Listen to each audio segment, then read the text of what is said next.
Welcome to the Martin Bailey Photography Podcast. It's August 16, 2024, and this is episode 840.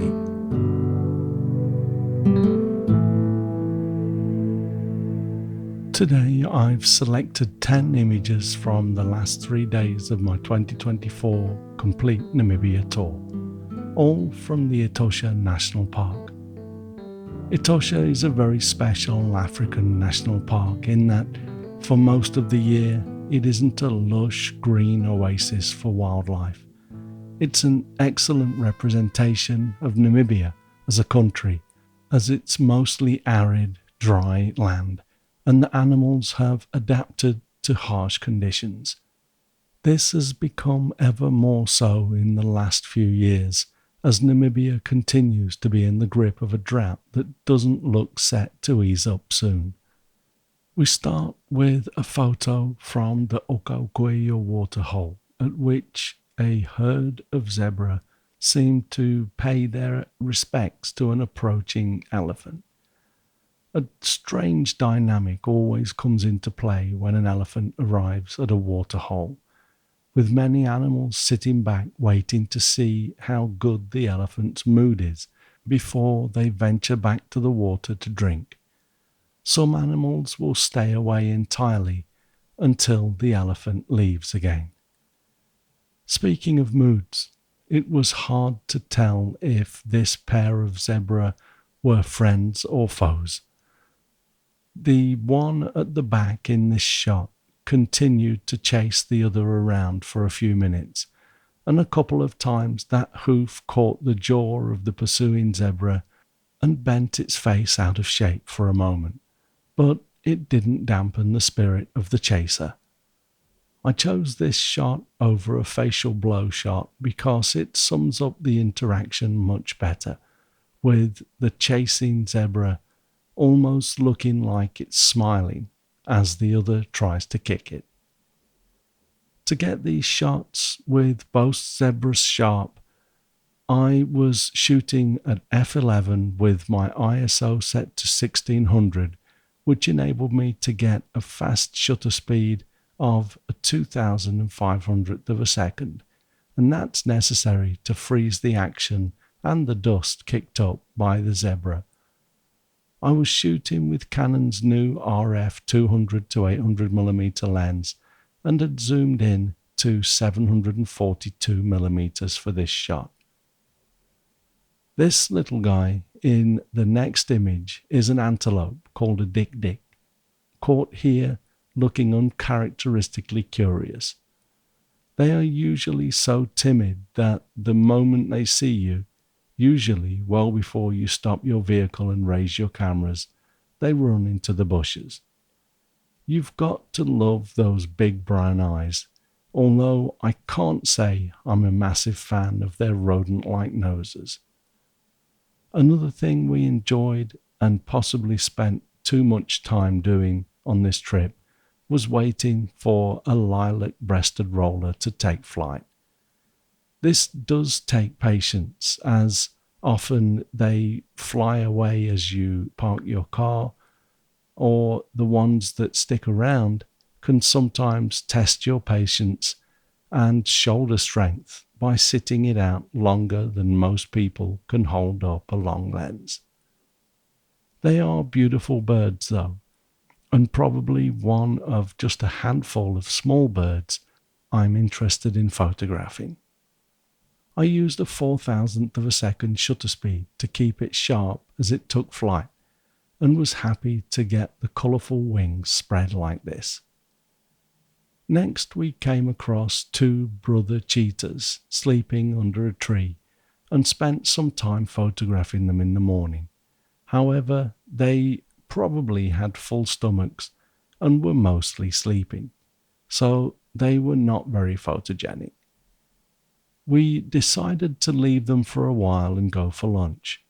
After lunch, when we got back, they'd moved slightly and were still relatively lethargic, but at one point I managed to get this shot, which I was happy with. As I mentioned during my review of the RF 200 to 800mm lens, I shot this image with the 2x extender fitted, zooming in to the max for a focal length of 1600mm. I know that some people pan extenders, but in the right hands there is no reason to abandon the idea of using even the most unforgiving 2x extender when you can get image quality like this. Next is a shot of a greater kudu, which I shot in portrait mode because he was so close. I thought it more appropriate. I was zoomed in to 800mm without an extender, so we weren't that close, but this felt more like a portrait than a documentary shot of the entire animal. They are so majestic, and he seemed so proud as the wind caught the hair on his neck and he turned his head towards the camera, almost as though I was posing him.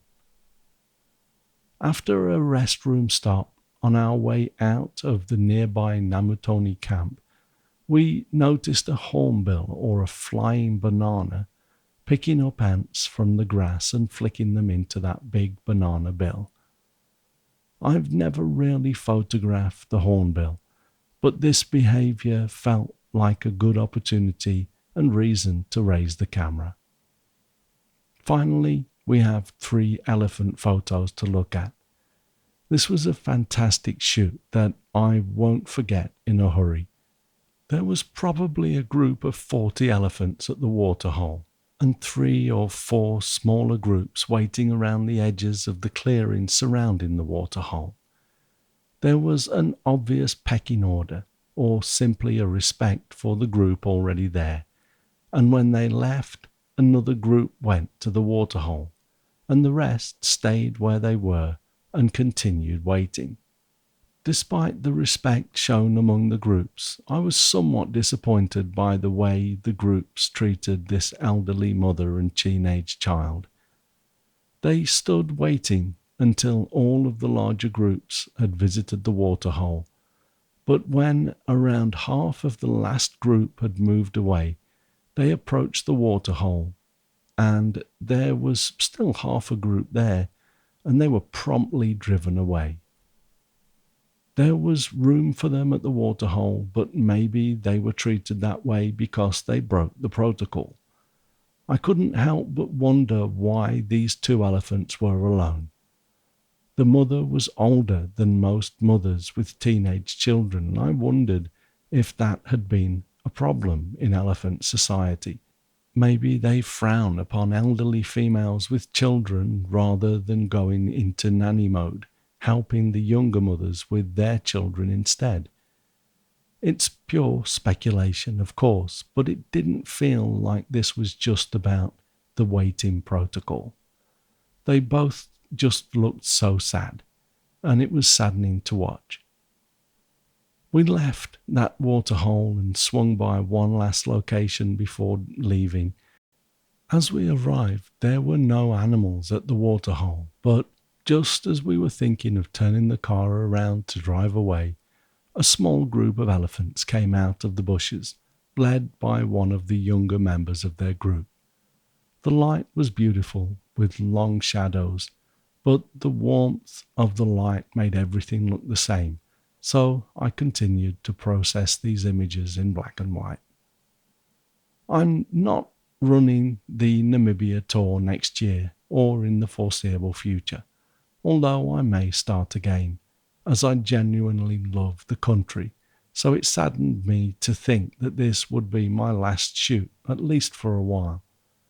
As a good friend of mine said when I first went to Namibia, once you get that red dust in your blood, it will always draw you back. And I know he's right. So we'll wrap it up there, and I'll be back again soon to share some of the cool stuff I've done in my new studio, which I've built in our new home. It also feels like a good time to update my Namibia portfolio, so I'll post that soon too. Thanks very much for listening today. If you enjoy this podcast, please consider supporting us on Patreon. at mbp.ac/Patreon. You can find me on Instagram, Facebook, X, LinkedIn and Threads. And links to everything that I'm up to are at martinbaileyphotography.com, so do drop by and take a look. I'll be back soon with another episode, but in the meantime, take care and have a great time whatever you're doing. Bye bye.